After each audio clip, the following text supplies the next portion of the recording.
Hey folks, today we're going to talk about design thinking, kind of an introduction to the big picture.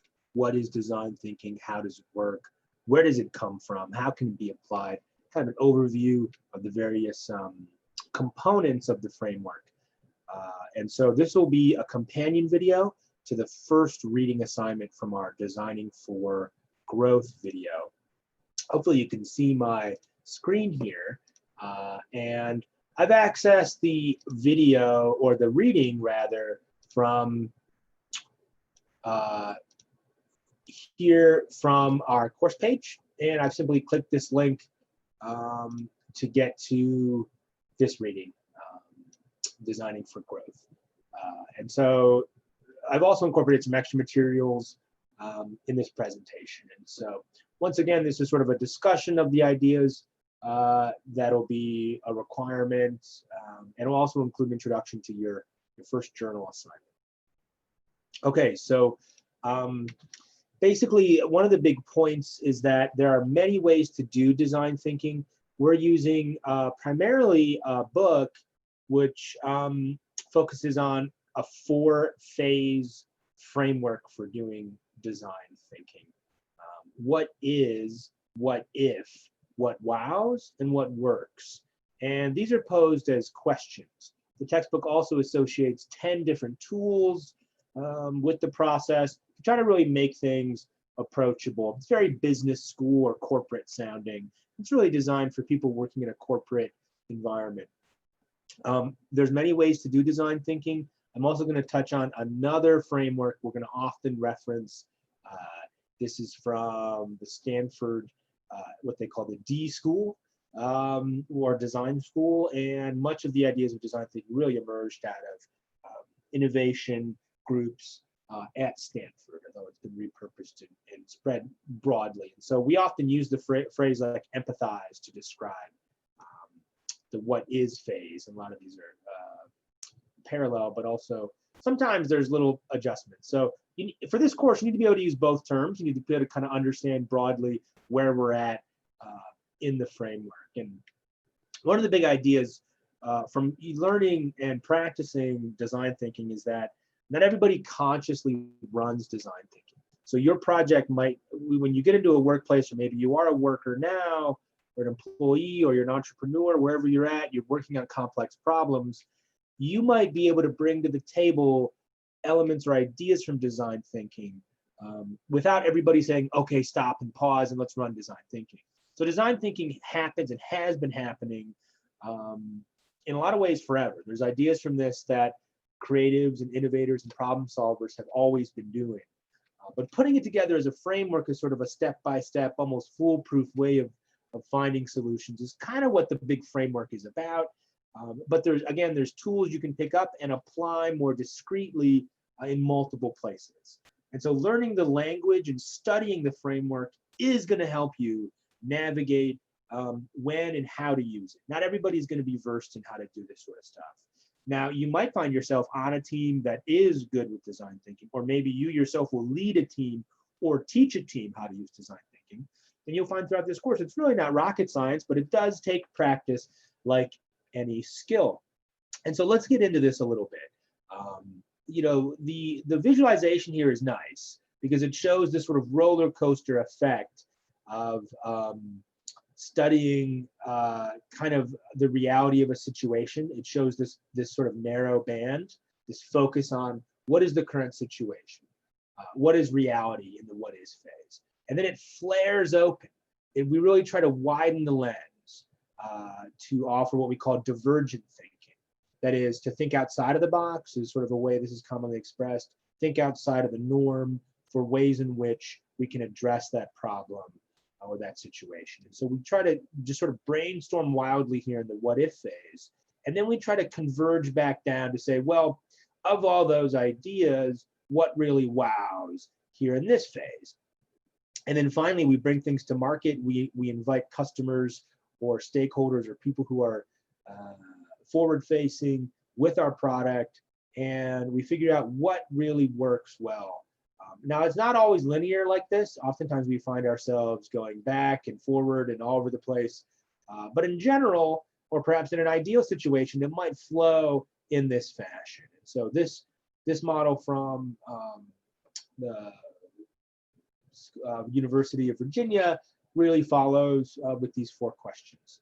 And one of the big ideas is that visualization here kind of supersedes all of these areas as a key tool in the process. So visualization is our meta tool, our kind of omnipresent tool. Visualization is using diagrams, creating drawings.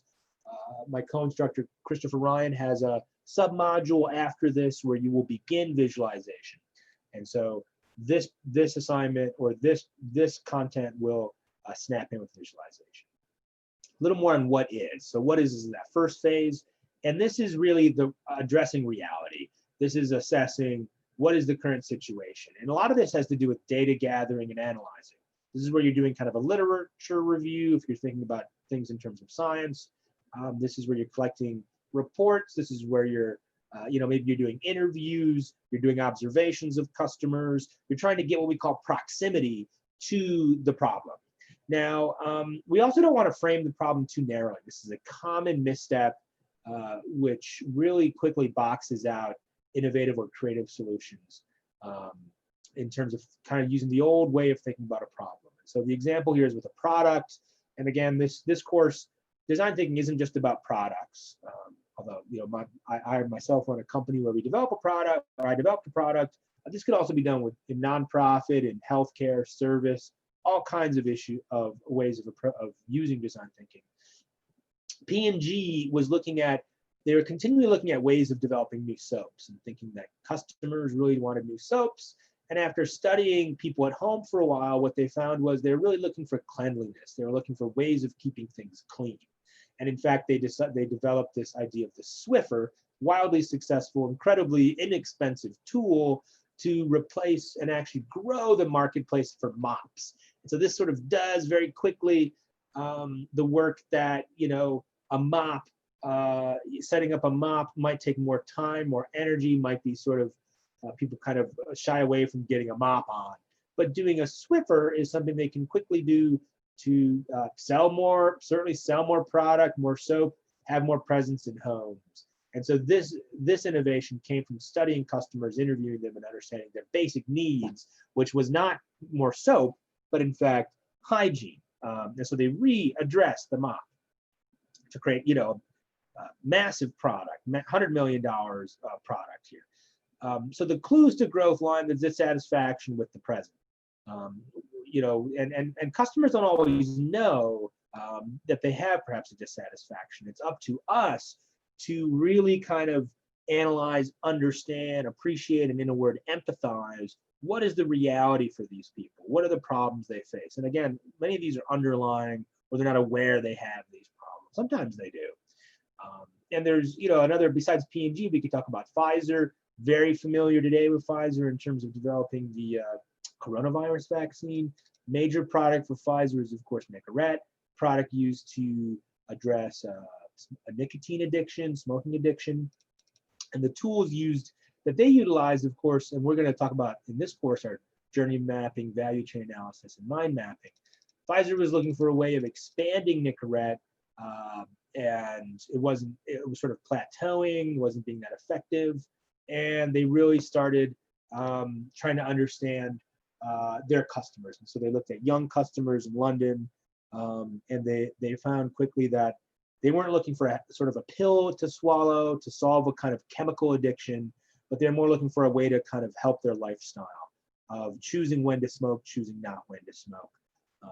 And they also looked at other ways of making the drug effective, such as incorporating digital apps, text messaging for reinforcement, social networks, and so forth. The what if part, the second part, according to this framework for designing for growth, is where we get kind of wild in terms of developing potential solutions. This is really creativity focused. This is about brainstorming, quickly coming up with sort of exhaustive lists of concepts. We're not at all here saying what's a good idea, what's a bad idea, what'll work, what won't work. We're just sort of quickly or wildly really trying to expand our sense of what could possibly address what we learned in the what is situation. And so people quickly try to curate. The instinct of a lot of people is to start saying, oh, they don't ever work, bad idea, never work. But in fact, those bad ideas often lend to good ideas down the road. And so what if is all about volume, all about just really going at the foundation we built in what is, and expanding it and responding to it in a creative and innovative way. And again, this is where Pfizer started developing new ways of expanding Nicorette. The next phase is what wows. This is where we start curating and sorting ideas that are feasible and effective. This is where we start actually doing what we call rapid prototyping, where we're actually building digital 2D or even 3D versions of our product or service. And there's ways of doing prototyping for things that aren't just physical products, that are services. We'll get into that. But getting a physical and a visual prototype to test is really important for figuring out, does it delight? Is it effective? How do customers respond to it? And finally, what works? The final phase is we get it in front of customers, we get it in the marketplace, we get feedback, we evaluate it to determine what needs to be tweaked. Do we need to go back to a new phase? Does this thing work? So those are the 4 sort of stages within this framework. But again, at D-School, they use 5 or even 6, depending on how far you break this out, stages in this. And we often use these terms interchangeably. So empathizing, right? Here's where we're getting proximity to our customers or stakeholders.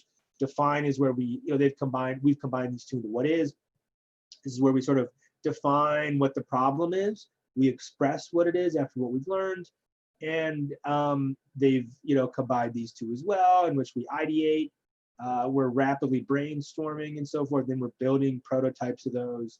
And then in the final stage, we're testing and assessing what is working and what is not. And so, there's multiple ways, again, of addressing this, multiple experts in the field. You could take courses on this, get certificates in this, get a master's degree and so forth. For this intro course, again, we want you to be able to speak and use the language interchangeably and use the ideas interchangeably. So take some time to become familiar with these, and they'll show up within the reading assessments, the reading quizzes. So I want to get you thinking about this Module 2 assignment. One of your Module 2 assignments is to diagram yourself. You need to create your own diagram and outline of what is design thinking. And so on your portfolio, there's an About Design Thinking page. I want you to go there and express, using your own words, about a paragraph or so, what is design thinking, why is it important, what does it have to offer, and so forth.